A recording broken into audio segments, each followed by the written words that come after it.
Welcome everyone to today's, you could say, quick little lecture. We're going to be discussing the SAFe 6.0 updates, and you can see here I've got it loaded up on my screen. And the new updates are actually very good.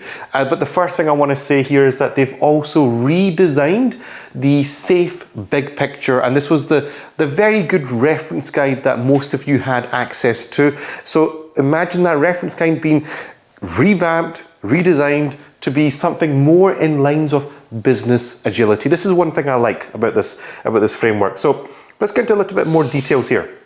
So you've got this major piece, which is the business agility piece, which is what most organizations are trying to get to. And everything here is supporting this one piece. So everything that you can see in all these areas is enabling business agility for this organization. So that's what we're trying to get to here. So having said that, let's just go up here. That's the first big update. We also have not just core competencies, which we used to have here. These are the core competencies. We also have themes, major themes that are important to the framework. So let's just take a look for this. So we've got 6 here. There are 6 release themes. Let's just go into a little bit of a description of what they are. So strengthening the foundation for business agility. Why do organizations need to embark on this journey? Why is it critical that we do it more now, more than ever? Empowering teams and clarifying the responsibilities. It has been a known fact that certain roles, such as the Scrum Master role or the Product Owner role, have faced some significant problems within the industry because people are not aware of what their roles entail. And accelerating flow. If you remember from many of the leading SAFe classes, we used to do that kind of core values scaling, a little mini assessment. Flow was always scored low. You know, respect for people, quite well. Leadership scored high, vision scored high, but your flow value was always at like a 1 or a 2 or 3. Organizations are having a lot of difficulty trying to deliver this. So we've got some extra guidance here from Scaled Agile to help us. How can we accelerate flow? Enhancing business agility across the business. This is very good. Think about HR, think about finance, think about marketing, think about sales, think about all the other departments that need to come on this ride of business agility to enable the rest of the organization to achieve business agility. Now check this out.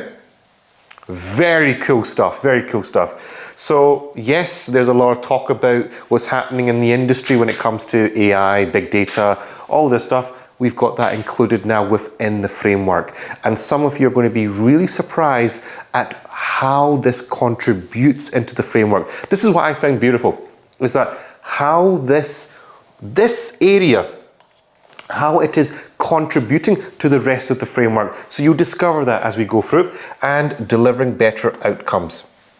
You have OKRs. You might call them KPIs and PIs, whatever you call them in your organization, but we have guidance on this now. So that's the 6 major themes. And then don't forget, we've got the core competencies. And let's go down further down the page. Now you can see that each of the themes, we're getting into a much more granular detail. We're getting into far more depth, more scope. What does each one of them mean? And personally for me, when I looked at this, I was like, this is excellent. Even more excellent.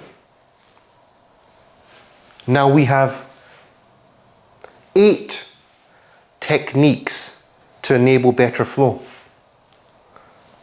How can we get business agility working across the departments and divisions? How can we incorporate AI, big tech on all this new stuff?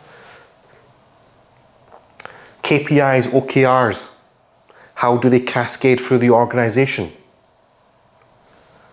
And better learning practices across the organization as well. Very cool themes, very cool themes. And this is, and for me, these major updates have a huge importance to play. And I think for me, the most personal one for me was the responsibilities. especially when it comes to Scrum Mastering, because people are still a little bit clueless of what does the Scrum Master actually do? What does this person actually do within the team? How does he support the product owner? How does he support the Agile team? So now that we actually have some area of focus, it's going to help us become better Scrum Masters. But not only that, think about all these new tools and techniques, these identification tools to think more analytically of when it comes to how can we solve the problems when it comes to enabling flow within the organization. Now we have a better way of doing things. So we've got guidance in this. This is excellent for us. But at the same time, let's don't forget about the business functions. We have many different areas of business. We need to ensure that agility is working constantly, consistently, coherently across all the areas of the business. Tech is an important piece. How is that going to influence us in our daily lives? How is that going to support us as we go through our day-to-day work? How is it going to perhaps disrupt us in a bigger way than we have never thought of before? Now we actually have guidance from Scaled Agile. What a better way to, what more can we ask for from this framework? And then on top of that, how we cascade the KPIs and PIs through the organization. Very cool stuff. So those of you who have a Leading Safe certification, you might have received an upgrade from Scaled Agile on how to upgrade your current 5.1 or 5.0 certification into a 6.0. My recommendation is that you click on this email from Scaled Agile, you go through the portal that they're giving you access to, you watch the videos, you continue the online e-learning. It's actually phenomenal. I personally recommend it. For me, I actually enjoyed reading the material. I actually thoroughly recommend for your learning journeys, for your continuous professional development, that you go through this learning journey. For me, I actually personally watched it one day.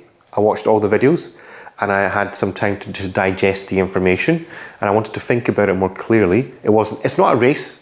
It's not a competition. It's your learning at the end of the day. And then I came back another day and I went through the material all over again to see, does this make sense to me?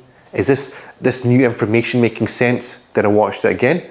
And then there was a little mini assessment that you can do to score, and you can, once you've scored and passed, you will also be given the upgrade badge as well, which is for the new SAFe 6.0 certification. So number one, this is a good upgrade path for you individuals that have a Leading Safe certification. On top of that, you also want to ensure that you digest the material. You don't just want to go into and just kind of look at the material and go, yeah, got that, I got that, and then just attempt the quiz just to get the certification upgrade. No, take the material and think about it, digest it, reflect on it. What is the larger meaning from this new update? Because I guarantee you, you'll find something in this which is golden, that can actually help and support your teams going forward. So number one, check out the website. It's a good update. Number two, go for the upgrade path and make sure you get that path and get that 6.0 badge, and you can show it and showcase it online that you have achieved a 6.0 certification and upgrade from Scaled Agile. Thanks for watching.